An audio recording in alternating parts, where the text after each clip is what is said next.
क्या मोदी सरकार ने एक बार फिर संविधान में ऐतिहासिक बदलाव कर दिया है? 160 साल पुराने 3 कानून को बदलने की प्रक्रिया शुरू हो गई है। लोकसभा में गृह मंत्री अमित शाह ने प्रस्तुत कर दिए क्या 3 बिल। 11 अगस्त की बात करते हैं। 11 अगस्त के दिन 1947 की बात करें तो इंडिया इंडिपेंडेंट होने की तैयारी कर रहा था। 11 अगस्त 1942 की बात करें तो उस समय अगस्त क्रांति, अगस्त एवोल्यूशन के नाम से एक बड़ा आंदोलन छेड़ दिया गया था। उसका नाम था भारत छोड़ो आंदोलन, क्विट इंडिया मूवमेंट। और अगर 11 अगस्त 2023 की बात करें तो संसद में अमित शाह होम मिनिस्टर द्वारा 3 बिल प्रस्तुत कर दिए गए। उसके बाद इंस्टाग्राम, यूट्यूब, फेसबुक पर ज्ञानियों की भीड़ आ गई। हर जगह ज्ञान की बौछार होने लगी। कुछ लोग कहने लगे कि अब तो लॉ की पढ़ाई छोड़नी पड़ेगी। विधिक परीक्षा की तैयारी कैसे होगी? कोर्ट में पेंडिंग कोर्ट में पेंडिंग केस कैसे हैंडल होंगे? पुलिस चार्जशीट कैसे दाखिल करेगी? वकील बहस कैसे करेंगे? क्या उन्हें फिर से सारी पढ़ाई करनी पड़ेगी? ये तमाम सवाल हैं जो लोगों के जेहन में उठने लगे हैं, जो स्वाभाविक भी थे।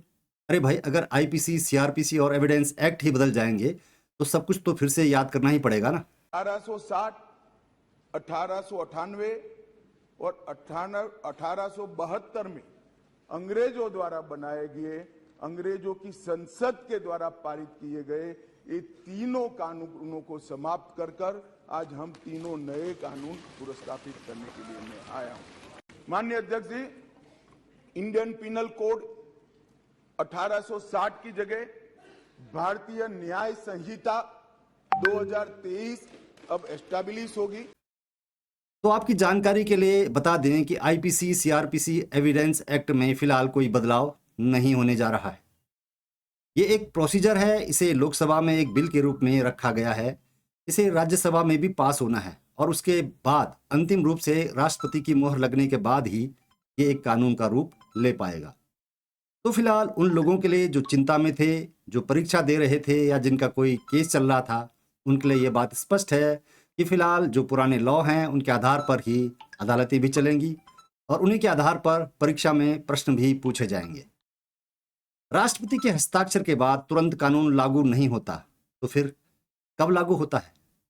ये बहुत इंपॉर्टेंट है कि प्रेसिडेंट की मोहर लगने के बाद गवर्नर उसको नोटिफाई करे, जिसे सरकार लेकर आएगी, जिसे अधिसूचना जारी करना कहते हैं। उसमें एक तारीख लिखी होती है जिस दिन से ये कानून लागू होगा। हाँ, ये स्टूडेंट के काम का इसलिए भी हो सकता है कि अब तो जीके का सवाल ही बन ही गया है। जब गजट नोटिफिकेशन की डेट आएगी और इस डेट के बाद ही ये कानून लागू होंगे, तभी ये स्टूडेंट्स के काम का होगा, लॉयर्स के काम का होगा, जजेस के लिए भी होगा और परीक्षा देने वालों के लिए भी। वो अंग्रेज शासन को मजबूत करने की दृष्टि से कानून बनाए गए थे। अंग्रेज शासन की रक्षा करने के लिए कानून बनाए गए थे और उसका उद्देश्य दंड देने का था, न्याय देने का नहीं था।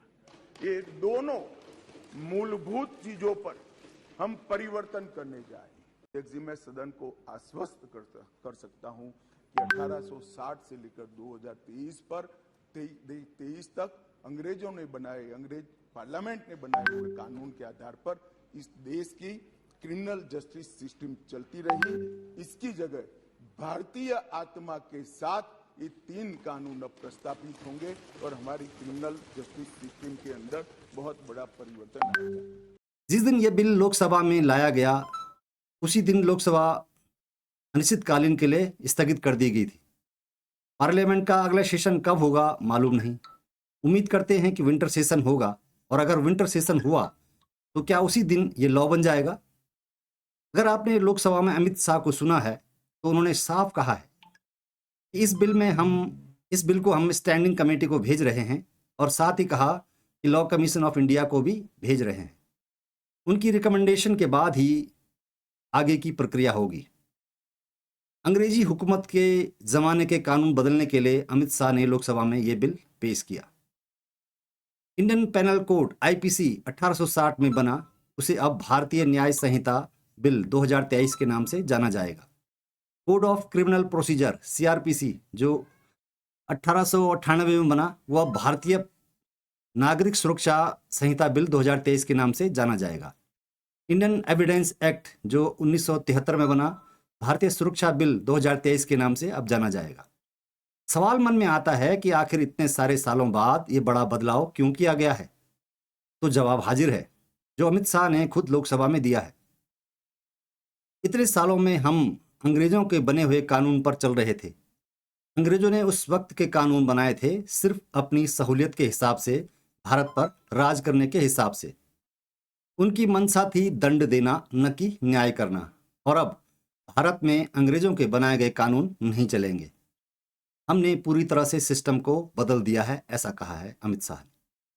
तो आज मेरू रेबार पर इस कानून में क्या क्या बदलाव किए गए हैं, इस पर चर्चा कर लेते हैं। राजद्रोह, जिसे सेडिशन कानून कहा है, उसको खत्म हो जाएगा और भगोड़ा को सजा दी जाएगी। अमित शाह ने बताया कि लोकसभा में आईपीसी में बदलाव किए गए हैं। पहले पॉइंट को समझते हैं कि राजद्रोह यानी सेडिशन लॉ हमेशा के लिए हटा दिया गया है। राजद्रोह को अंग्रेजों ने खुद के क्रूर शासन को बचाने के लिए लगाया था, ताकि लोकतंत्र में जबकि लोकतंत्र में सबको बोलने का अधिकार है, इसलिए ये सेडिशन लॉ अब संविधान से हटा दिया गया है। 1897 में बाल गंगाधर तिलक सबसे पहले राजद्रोह लगाया गया था उन पर। 1922 में महात्मा गांधी पर भी लगाया गया था यही राजद्रोह। अब नए कानून में भगोड़ा को 10 साल या उससे अधिक की सजा होगी। अमित शाह ने कहा कि हमने तय किया है कि सेशन अदालत किसी को अगर भगोड़ा घोषित कर देती है तो उसकी गैरहाजिरी में भी मुकदमा चलेगा और सजा सुनाई जाएगी, चाहे वो फिर दुनिया के किसी भी कोने में क्यों ना हो। अब दूसरा है महिला और बच्चों के खिलाफ अपराध पर मृत्यु दंड। अब अगर कोई भी झूठी पहचान बताकर या अपनी पहचान छुपाकर महिला से शादी करेगा या उसके साथ अवैध संबंध बनाने की कोशिश करेगा तो उसको कठोर सजा मिलेगी। रेप के मामले में 20 साल से ज़्यादा या फिर उम्र कैद की सजा हो सकती है। नाबालिग के साथ रेप के मामले में मृत्यु दंड दिया जाएगा। बच्चों के खिलाफ अपराध में 10 साल की सजा होगी। महिला की निजी तस्वीर को अगर वायरल किया, शेयर किया, उसे 3 से 7 साल की सजा हो सकती है। महिला और बच्चों के खिलाफ अपराध को सबसे पहले प्रायोरिटी पर रखा गया है। अब तीसरा है मॉब लिंचिंग, हेट स्पीच और स्नैचिंग। इस पर भी जेल होगी। स्नैचिंग पर इससे पहले कानून में प्रावधान नहीं किया गया था और मॉब लिंचिंग पर 7 साल की सजा अथवा उम्र कैद अथवा मृत्युदंड भी हो सकता है। हेट स्पीच पर 3 साल की सजा और जुर्माना। धार्मिक भावनाएं भड़काने पर 5 साल की सजा होगी। स्नैचिंग को पहली बार अपराध की श्रेणी में लाया गया है। अमित शाह बोले, मौत की सजा कम हो सकती है पर दोषी छोड़े नहीं जाएंगे। माफी की सजा को राजनीतिक इस्तेमाल करने पर के मुद्दे पर भी अमित शाह ने बताया। उन्होंने कहा कि नए कानून के तहत अगर किसी कैदी की सजा माफ करनी है तो मृत्यु दंड की सजा को आजीवन कारावास में बदला जा सकता है। इसके अलावा आजीवन कारावास की सजा को 7 साल की सजा तक माफ किया जा सकेगा और 7 साल की सजा को 3 साल तक किया जा सकेगा, लेकिन किसी को भी छोड़ा नहीं जाएगा। अब चौथा है कि इसमें क्या नए प्राविधान जोड़े गए हैं। इस पर कानून में बदलाव के लिए डीजीपी के न होने पर एसपी देंगे कोर्ट को जानकारी। 180 दिनों के भीतर पुलिस को केस कोर्ट में भेजना होगा और कोर्ट की प्रक्रिया पूरी होने के बाद 30 दिन के अंदर फैसला देना होगा। तारीख पर तारीख नहीं चलेगी।